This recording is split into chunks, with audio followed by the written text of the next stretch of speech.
ಆಜಿ ಮಸಾಲ. ಎಂತ ಅಡಿಗೆಯ ರುಚಿಯಾಗೋ ರಹಸ್ಯವು 20 ರೂಪಾಯಿ.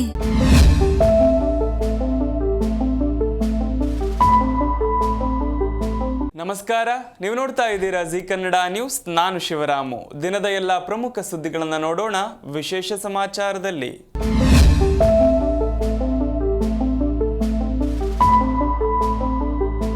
ವಾಲ್ಮೀಕಿ ನಿಗಮದ ಹಗರಣ ಸಂಬಂಧ ಬಿ ನಾಗೇಂದ್ರ ಸಚಿವ ಸ್ಥಾನಕ್ಕೆ ರಾಜೀನಾಮೆ ನೀಡಬೇಕೆಂದು ಆಗ್ರಹಿಸಿ ಉಭಯ ಸದನಗಳಲ್ಲಿಯೂ ವಿಪಕ್ಷಗಳು ತೀವ್ರ ಪ್ರತಿಭಟನೆ ನಡೆಸುತ್ತಿವೆ. ಈ ನಡುವೆ ಸಾಂಖ್ಯಿಕ ಮತ್ತು ಯೋಜನಾ ಸಚಿವ ನಾಗೇಂದ್ರ ದಲಿತ ದಾಳ ಉರುಳಿಸಿದ್ದು, ಇದು ತನ್ನನ್ನ ಉಳಿಸಬಾರದು ಅಂತ ಮನುವಾದಿಗಳು ಮಾಡ್ತಿರೋ ಹುನ್ನಾರ ಎಂದು ಗಂಭೀರ ಆರೋಪ ಮಾಡಿದ್ದಾರೆ.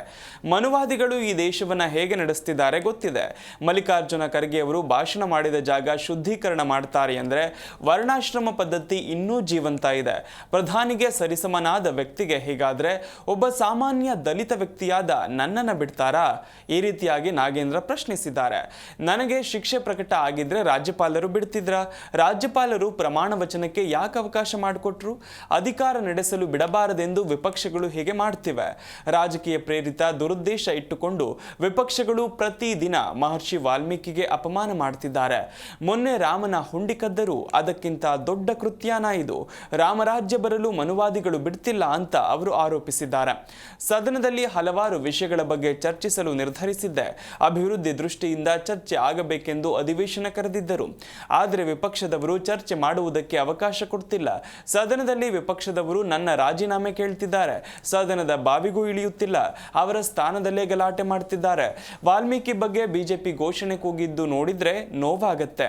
ವಾಲ್ಮೀಕಿ ಅಭಿವೃದ್ಧಿ ನಿಗಮದಿಂದ ಬ್ಯಾಂಕ್ಗೆ 187 ಕೋಟಿ ರೂಪಾಯಿ ಅಧ್ಯಕ್ಷರ ಗಮನಕ್ಕೂ ಬಾರದೆ ವರ್ಗಾವಣೆಯಾಗಿತ್ತು. ನಿಗಮದ ಬ್ಯಾಂಕ್ ಅಕೌಂಟ್ ಬಗ್ಗೆಯೂ ತನಗೆ ಮಾಹಿತಿ ಇರಲಿಲ್ಲ. ಬೋರ್ಡ್ ಮೀಟಿಂಗ್ ಒಪ್ಪಿಗೆ ಇಲ್ಲದೆಯೇ ಹಣ ವರ್ಗಾವಣೆಯಾಗಿತ್ತು. ಚಂದ್ರಶೇಖರ್ ಆತ್ಮಹತ್ಯೆ ಮಾಡಿಕೊಂಡ ಒಂದು ದಿನದ ಬಳಿಕ ಈ ಬಗ್ಗೆ ಗೊತ್ತಾಗಿದ್ದು, ತಕ್ಷಣ 100 ಕೋಟಿ ಹಣ ಫ್ರೀಸ್ ಮಾಡಲಾಗಿತ್ತು. ಬಳಿಕ ಎಸ್ಐಟಿ ತನಿಖೆ ಮಾಡಿಸಲು ನಮ್ಮ ಸರ್ಕಾರ ತೀರ್ಮಾನಿಸಿತ್ತು. ತನಿಖೆಗೆ ಪಾರದರ್ಶಕವಾಗಿ ಆಗಬೇಕು ಅಂತ ತಾನು ಸ್ವಇಚ್ಛೆಯಿಂದ ಸಚಿವ ಸ್ಥಾನಕ್ಕೆ ರಾಜೀನಾಮೆ ನೀಡಿದ್ದೆ. ಎಸ್ಐಟಿ ಆಗಲಿ ಯಾರೇ ಆಗಲಿ ನನ್ನ ಖಾತೆಗೆ ಹಣ ಹೋಗಿರೋ ಬಗ್ಗೆ ಹೇಳಿಲ್ಲ ಅಂತ ನಾಗೇಂದ್ರ ಸ್ಪಷ್ಟಪಡಿಸಿದ್ದಾರೆ. ಬೆಂಗಳೂರು ದಕ್ಷಿಣ ತಾಲೂಕಿನ ದೊಡ್ಡೇರಿ ಸಮೀಪದ ಸಿಕೆ ತಾಂಡ್ಯ ಗ್ರಾಮದ ಫಾರ್ಮ್ ಹೌಸ್ನಲ್ಲಿ ನಕಲಿ ಔಷಧ ತಯಾರಿ ಜಾಲ ಪತ್ತೆ ಸಂಬಂಧ ಬಗದಷ್ಟು ವಿಚಾರಗಳು ಬಯಲಾಗ್ತಿವೆ. ಪ್ರತಿಷ್ಠಿತ ಎಂಎನ್ಸಿ ಕಂಪನಿಗಳ ಹೆಸರನ್ನು ಬಳಸಿಕೊಂಡು ನಕಲಿ ಔಷಧಿಗಳಿಗೆ ಬ್ರ್ಯಾಂಡ್ ರೂಪ ನೀಡಲಾಗ್ತಿತ್ತು. ಬಾಟಲ್ಗಳಿಗೆ ಲೇಬಲ್ ಅಂಟಿಸಿ ಕ್ಯಾಪ್ ಹಾಕಿ ಮಾರುಕಟ್ಟೆಗೆ ರವಾನಿಸಲು ಸಿದ್ಧಪಡಿಸಲಾಗ್ತಿತ್ತು. ಔಷಧಿಗಳ ನಕಲಿ ತಯಾರಿಕೆ ಜೊತೆಗೆ ಪ್ಯಾಕಿಂಗ್ ಮತ್ತು ಲೇಬಲಿಂಗ್ನ ಸಂಪೂರ್ಣ ವ್ಯವಸ್ಥೆ ಘಟಕದಲ್ಲೇ ಇತ್ತು ಎಂಬುದು ಗೊತ್ತಾಗಿದೆ. ಕೆಲವು ಔಷಧಿಗಳಲ್ಲಿ ಅವಧಿ ಮೀರಿದ ಉತ್ಪನ್ನಗಳು ಪತ್ತೆಯಾಗಿದ್ದು, ವಿಶೇಷವಾಗಿ ಇಂಜೆಕ್ಷನ್ಗಳನ್ನೇ ನಕಲಿ ಮಾಡಿರೋದು ಅಧಿಕಾರಿಗಳೇ ಹೌಹಾರುವಂತೆ ಮಾಡಿದೆ. ಇವು ಆಸ್ಪತ್ರೆ ಹಾಗೂ ಮೆಡಿಕಲ್ ಸ್ಟೋರ್ಗಳ ಮೂಲಕ ರೋಗಿಗಳಿಗೆ ತಲುಪಿದ್ರೆ ದೊಡ್ಡ ಅನಾಹುತ ಸಂಭವಿಸುವ ಸಾಧ್ಯತೆ ಇದೆ. ಹೀಗಾಗಿ ಈ ಔಷಧಿಗಳು ಈಗಾಗಲೇ ಮಾರುಕಟ್ಟೆಗೆ ಹೋಗಿವೆ ಎಂಬುದರ ಬಗ್ಗೆಯೂ ಎಫ್ಡಿಎ ಅಧಿಕಾರಿಗಳು ತನಿಖೆ ಆರಂಭಿಸಿದ್ದಾರೆ. ವಶಪಡಿಸಿಕೊಂಡಿರುವ ಔಷಧಿಗಳ ಮಾದರಿಗಳನ್ನು ಪರೀಕ್ಷೆಗೆ ಕಳುಹಿಸುವ ಸಾಧ್ಯತೆಯೂ ಇದೆ. ಅಲ್ಲದೆ ನಕಲಿ ಔಷಧಿಗಳ ಮೂಲ, ಔಷಧಿಗಳನ್ನು ಯಾರಿಗೆ ಸರಬರಾಜು ಮಾಡಲಾಗ್ತಿತ್ತು ಎಂಬ ಬಗ್ಗೆ ಮಾಹಿತಿ ಕಲೆ ಹಾಕಲಾಗ್ತಿದೆ. ದಂಧೆಯಲ್ಲಿ ಇನ್ನಷ್ಟು ವ್ಯಕ್ತಿಗಳು ಹಾಗೂ ಸಂಸ್ಥೆಗಳು ಭಾಗಿಯಾಗಿರುವ ಸಾಧ್ಯತೆ ಹಿನ್ನೆಲೆ ಆ ಬಗ್ಗೆಯೂ ತನಿಖೆ ನಡೆಸಲಾಗುತ್ತಿದೆ. ಸಂಬಂಧಪಟ್ಟವರ ವಿರುದ್ಧ ಔಷಧಿ ಮತ್ತು ಆರೋಗ್ಯ ಸುರಕ್ಷತಾ ಕಾನೂನುಗಳ ಅಡಿ ಕ್ರಮಕ್ಕೆ ಎಫ್ಡಿಎ ಅಧಿಕಾರಿಗಳು ಸಿದ್ಧತೆ ನಡೆಸಿದ್ದಾರೆ. ನಕಲಿ ಬ್ರಾಂಡ್ ಔಷಧ, ಕಾಸ್ಮೆಟಿಕ್ಸ್ ಜಾಲಗಳ ಬಗ್ಗೆ ತನಿಖೆ ನಡೆಸಲು ಎಸ್ಐಟಿ ರಚನೆಗೆ ಸರ್ಕಾರ ನಿರ್ಧರಿಸಿದೆ ಎಂದು ಆರೋಗ್ಯ ಸಚಿವ ಯುಟಿ ಖಾದರ್ ತಿಳಿಸಿದ್ದಾರೆ. ಸಿದ್ದಯ್ಯ ಎಂಬುವವರಿಗೆ ಸೇರಿದ ಫಾರ್ಮ್ ಹೌಸ್ನಲ್ಲಿ ನಕಲಿ ಔಷಧಿ ಜಾಲ ಪತ್ತೆಯಾಗಿದ್ದು, ಈ ಜಾಗವನ್ನು ದುಬೈನಲ್ಲಿರುವ ಪ್ರಶಾಂತ್ ಎಂಬುವವರಿಗೆ ಲೀಸ್ಗೆ ನೀಡಲಾಗಿತ್ತು. ಪ್ರಶಾಂತ್ ಈ ನಕಲಿ ಬ್ರಾಂಡ್ ಔಷಧ ಘಟಕ ನಡೆಸುತ್ತಿದ್ದ. ಸದ್ಯ ಪ್ರಭುದೇವ್ ಎಂಬಾತನನ್ನ ವಶಕ್ಕೆ ಪಡೆಯಲಾಗಿದ್ದು, ಬೇರೆ ರಾಜ್ಯಗಳ ನಕಲಿ ಔಷಧಿ ಮಾತ್ರೆ ತಂದು ಇಲ್ಲಿ ಮಲ್ಟಿ ನ್ಯಾಷನಲ್ ಕಂಪನಿ ಲೇಬಲ್ ಹಾಕಿ ಮಾರಾಟ ಮಾಡಲಾಗ್ತಿತ್ತು. ಐಸಿಯುನಲ್ಲಿ ಬಳಸುವ ಔಷಧಿ ಕೂಡ ನಕಲಿ ಮಾಡಿದ್ದಾರೆ. ರಾಷ್ಟ್ರ ಮಟ್ಟದಲ್ಲಿ ಇಂತಹ ಜಾಲ ಇರೋದು ಪತ್ತೆಯಾಗಿದೆ. ಹಿಮಾಚಲ ಪ್ರದೇಶ, ತೆಲಂಗಾಣ ಸೇರಿದಂತೆ ಹಲವೆಡೆ ಜಾಲ ಇದೆ. ಈ ನಕಲಿ ಜಾಲ ಯಾವೆಲ್ಲ ಆಸ್ಪತ್ರೆಗಳಿಗೆ ತಲುಪಿದೆ, ಇದರಿಂದ ಎಷ್ಟು ಜನರ ಆರೋಗ್ಯಕ್ಕೆ ಧಕ್ಕೆಯಾಗಿದೆ ಎಂಬುದೆಲ್ಲದರ ಬಗ್ಗೆ ಚರ್ಚಿಸಿ ಎಸ್ಐಟಿ ರಚನೆ ಮಾಡುತ್ತೇವೆ ಎಂದು ಸಚಿವರು ತಿಳಿಸಿದ್ದಾರೆ. ಮಾಜಿ ಸಚಿವ ಬಿಸಿ ನಾಗೇಶ್ ನಿಧನರಾಗಿದ್ದಾರೆ. ಅವರಿಗೆ 67 ವರ್ಷ ವಯಸ್ಸಾಗಿತ್ತು. ಕೆಲ ದಿನಗಳಿಂದ ಅನಾರೋಗ್ಯದಿಂದ ಬಳಲುತ್ತಿದ್ದ ಅವರು ಮಂಗಳವಾರ ಬೆಂಗಳೂರಿನಲ್ಲಿರುವ ತಮ್ಮ ಪುತ್ರಿಯ ನಿವಾಸದಲ್ಲಿ ಸಾವನ್ನಪ್ಪಿದ್ದಾರೆ. ಕಳೆದ 1 ವರ್ಷದಿಂದ ಬ್ರೈನ್ ಟ್ಯೂಮರ್ನಿಂದ ಬಳಲುತ್ತಿದ್ದ ಅವರಿಗೆ 2 ಬಾರಿ ಶಸ್ತ್ರಚಿಕಿತ್ಸೆಯಾಗಿತ್ತು. ನಾಳೆ ಸ್ವಕ್ಷೇತ್ರ ತಿಪಟೂರಿನಲ್ಲಿ ಅಂತಿಮ ಸಂಸ್ಕಾರ ನಡೆಯಲಿದೆ ಎಂದು ಕುಟುಂಬಸ್ಥರು ತಿಳಿಸಿದ್ದಾರೆ. ತಿಪಟೂರು ಕ್ಷೇತ್ರದಿಂದ 2008 ಮತ್ತು 2018ರಲ್ಲಿ 2 ಬಾರಿ ಶಾಸಕರಾಗಿ ಆಯ್ಕೆಯಾಗಿದ್ದ ನಾಗೇಶ್ ಬೊಮ್ಮಾಯಿ ಸಂಪುಟದಲ್ಲಿ ಪ್ರಾಥಮಿಕ ಹಾಗೂ ಪ್ರೌಢಶಿಕ್ಷಣ ಸಚಿವರಾಗಿ ಸೇವೆ ಸಲ್ಲಿಸಿದ್ದರು. ತಮ್ಮ ಆಡಳಿತಾವಧಿಯಲ್ಲಿ ಹಲವು ಪ್ರಮುಖ ಹಾಗೂ ದಿಟ್ಟ ನಿರ್ಧಾರಗಳನ್ನು ಕೈಗೊಂಡಿದ್ದರು. ಶಾಲಾ ಕಾಲೇಜುಗಳಲ್ಲಿ ಸಮವಸ್ತ್ರ ನಿಯಮ ಮತ್ತು ಶಿಸ್ತು ಪಾಲನೆ ವಿಷಯದಲ್ಲಿ ಕಟ್ಟುನಿಟ್ಟಿನ ಕ್ರಮಗಳನ್ನು ಕೈಗೊಳ್ಳುವ ಮೂಲಕ ದೇಶದ ಗಮನ ಸೆಳೆದಿದ್ದರು. ಶಾಲಾ ಮಕ್ಕಳಲ್ಲಿ ನೈತಿಕ ಮೌಲ್ಯಗಳನ್ನು ಹೆಚ್ಚಿಸುವ ನಿಟ್ಟಿನಲ್ಲಿ ಶಾಲಾ ಪ್ರಾರ್ಥನೆ ಮತ್ತು ಕಲಿವಿನ ವಾತಾವರಣ ಸುಧಾರಣೆಗೆ ಅನೇಕ ಯೋಜನೆಗಳನ್ನು ಜಾರಿಗೆ ತಂದಿದ್ದರು.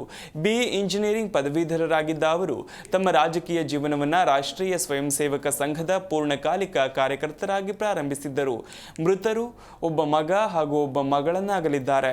ಬಿಸಿ ನಾಗೇಶ್ ಅವರ ನಿಧನಕ್ಕೆ ಮುಖ್ಯಮಂತ್ರಿ DK ಶಿವಕುಮಾರ್ ಸೇರಿದಂತೆ ಮಾಜಿ ಮುಖ್ಯಮಂತ್ರಿಗಳು, ಬಿಜೆಪಿಯ ರಾಜ್ಯ ಮತ್ತು ರಾಷ್ಟ್ರೀಯ ನಾಯಕರು ಹಾಗೂ ವಿವಿಧ ಪಕ್ಷಗಳ ಗಣ್ಯರು ತೀವ್ರ ಕಂಬನಿ ಮಿಡಿದಿದ್ದಾರೆ.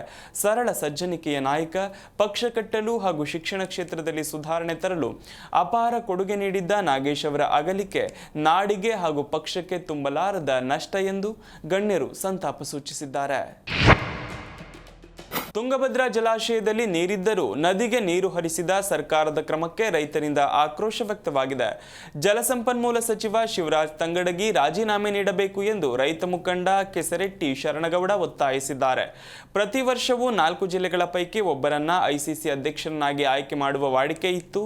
ಆದರೆ ಕಾಂಗ್ರೆಸ್ ಸರ್ಕಾರ ಬಂದ ಬಳಿಕ ಈ ವಾಡಿಕೆ ಪಾಲನೆಯಾಗ್ತಿಲ್ಲ ಅಂತ ಅವರು ಆರೋಪಿಸಿದ್ದಾರೆ. ಆಂಧ್ರ, ತಮಿಳುನಾಡಿಗೆ ನೀರು ಹರಿಸಿ ನಾವೇ ಸರ್ವಾಧಿಕಾರಿಗಳು ಎಂಬಂತೆ ವರ್ತಿಸುತ್ತಿದ್ದಾರೆ. ಇಂಥ ಸಚಿವರನ್ನ CM DK ಶಿವಕುಮಾರ್ ಹಾಗೂ ಜಲಸಂಪನ್ಮೂಲ ಸಚಿವರು ಮುಂದುವರಿಸುವುದು ಸಮಂಜಸವಲ್ಲ. ನೀರಿನ ಬಗ್ಗೆ ಜ್ಞಾನ ಹೊಂದಿರುವ, ಲೆಕ್ಕಪತ್ರ ತಿಳಿದಿರುವ ಹಾಗೂ ರೈತರ ಬಗ್ಗೆ ಕಾಳಜಿ ಇರುವ ಹಿರಿಯರಿಗೆ ICC ಅಧ್ಯಕ್ಷ ಸ್ಥಾನ ನೀಡಬೇಕು ಅಂತ ಆಗ್ರಹಿಸಿದ್ದಾರೆ.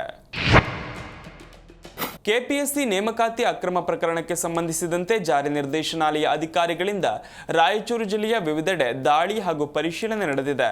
ಮಸ್ಕಿ ತಾಲೂಕಿನ ಚಿಕ್ಕ ಕಡಬೂರು ಗ್ರಾಮದಲ್ಲಿ ಪಶು ವೈದ್ಯಾಧಿಕಾರಿಯಾಗಿ ಆಯ್ಕೆಯಾಗಿರುವ ಅಮರೇಗೌಡ ವಿರುಪಾಪುರ ನಿವಾಸದಲ್ಲಿ ED ಅಧಿಕಾರಿಗಳು ಪರಿಶೀಲನೆ ನಡೆಸಿದ್ದಾರೆ. CRPF ಯೋಧರ ಭದ್ರತೆಯಲ್ಲಿ ಸಂಜೆ 6 ಗಂಟೆಯವರೆಗೂ ದಾಖಲೆಗಳು ಹಾಗೆಯೇ ಇತರೆ ಮಾಹಿತಿಯನ್ನು ಪರಿಶೀಲಿಸಲಾಗಿದೆ. ಮಸ್ಕಿ ತಾಲೂಕಿನ ಚಿಕ್ಕ ಕಡಬೂರು ಹಾಗೂ ದೇವದುರ್ಗ ತಾಲೂಕಿನ ಶಾವಂತಗೇರ ಗ್ರಾಮದಲ್ಲಿ ಪರಿಶೀಲನೆ ನಡೆದಿದೆ. ಅಮರೇಗೌಡ, ವಿರುಪಾಪುರ ಹಾಗೂ ಸುಗರೇಶ್ವರ ಇಬ್ಬರು ಅಕ್ರಮ ನಡೆದ ಅವಧಿಯಲ್ಲೇ ಆಯ್ಕೆಯಾಗಿದ್ದ ಅಭ್ಯರ್ಥಿಗಳು ಎನ್ನಲಾಗಿದೆ.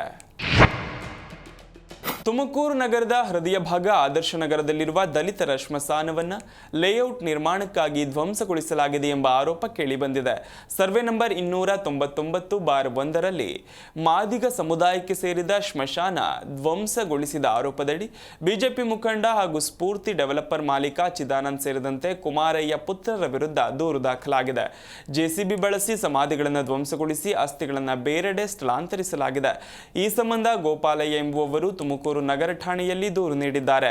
ದಲಿತರ ಸ್ಮಶಾನಕ್ಕೆ ಮೀಸಲಿದ್ದ ಖರಾಬು ಜಾಗವನ್ನು ಸೇರಿಸಿ ಕುಮಾರಯ್ಯ ಕುಟುಂಬ ಲೇಔಟ್ಗಾಗಿ ಚಿದಾನಂದ್ಗೆ ಮಾರಾಟ ಮಾಡಿದೆ ಎನ್ನಲಾಗಿದೆ. ಈ ಪ್ರಕರಣಕ್ಕೆ ಸಂಬಂಧಿಸಿದಂತೆ 4 ಆರೋಪಿಗಳ ವಿರುದ್ಧ ತುಮಕೂರು ನಗರ ಠಾಣೆಯಲ್ಲಿ FIR ದಾಖಲಾಗಿದೆ. ಬೆಂಗಳೂರಿನ ಬಸವನಗುಡಿಯ ಬುಲ್ ಟೆಂಪಲ್ ರಸ್ತೆಯಲ್ಲಿರುವ BSNL ಕಟ್ಟಡದ ಆವರಣದಲ್ಲಿ 25ಕ್ಕೂ ಹೆಚ್ಚು ಮರಗಳನ್ನು ಕಡಿದಿರುವ ಆರೋಪ ಕೇಳಿಬಂದಿದೆ. ಮರಗಳ ರೆಂಬೆ ಕೊಂಬೆಗಳನ್ನು ಕತ್ತರಿಸಲು ಮಾತ್ರ ಅನುಮತಿ ಪಡೆದಿದ್ದರೂ ನಿಯಮ ಮೀರಿ ಕಾಂಡ ಸಮೇತ ಮರಗಳನ್ನು ಕಡಿದು ಹಾಕಲಾಗಿದೆ. ಮತ್ತೆ ಚಿಗುರಿ ಬೆಳೆಯಲು ಸಾಧ್ಯವಾಗದ ರೀತಿಯಲ್ಲಿ ಮರಗಳನ್ನು ಕತ್ತರಿಸಿರುವುದು ಬೆಳಕಿಗೆ ಬಂದಿದೆ. ಅನುಮತಿ ಪಡೆದಿದ್ದಕ್ಕಿಂತ ಹೆಚ್ಚಿನ ಪ್ರಮಾಣದಲ್ಲಿ ಮರಗಳ ಮಾರಣ ಹೋಮ ನಡೆದಿದೆ.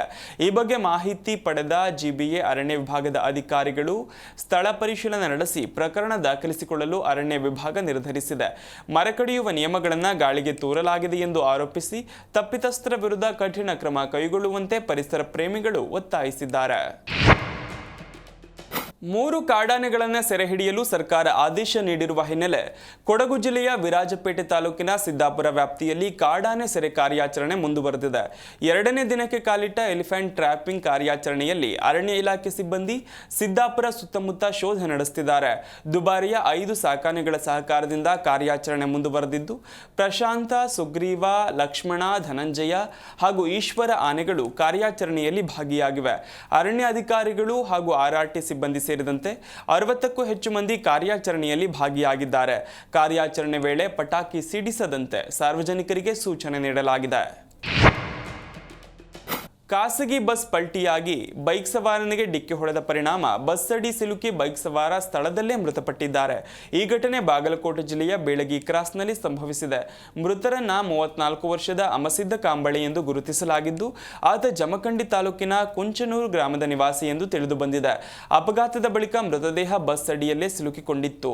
ಬಳಿಕ ಕ್ರೇನ್ ಬಳಸಿ ಬಸ್ ಅನ್ನು ಮೇಲಕ್ಕೆತ್ತಿ ಬೀಳಗಿ ಅಗ್ನಿಶಾಮಕ ದಳದ ಸಿಬ್ಬಂದಿ ಮೃತದೇಹವನ್ನು ಹೊರತೆಗೆದಿದ್ದಾರೆ. ಘಟನಾ ಸ್ಥಳಕ್ಕೆ ಬೆಳಗ್ಗೆ ಪೊಲೀಸರು ಭೇಟಿ ನೀಡಿ ಪರಿಶೀಲಿಸಿದ್ದಾರೆ.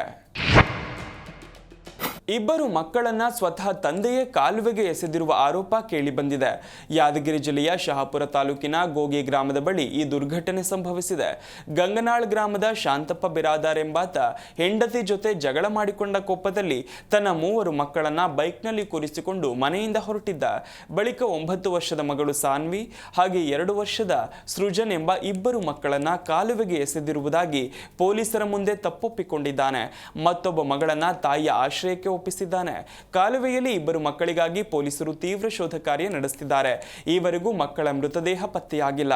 ಈ ಸಂಬಂಧ ಗೋಗಿ ಪೊಲೀಸ್ ಠಾಣೆಯಲ್ಲಿ ಪ್ರಕರಣ ದಾಖಲಾಗಿದೆ. ಇದಿಷ್ಟು ಈ ದಿನದ ಪ್ರಮುಖ ಸುದ್ದಿ. ನೋಡ್ತಾ ಇರಿ ಜಿ ಕನ್ನಡ ನ್ಯೂಸ್, ಸತ್ಯವೇ ಸುದ್ದಿಯ ಜೀವಾಳ.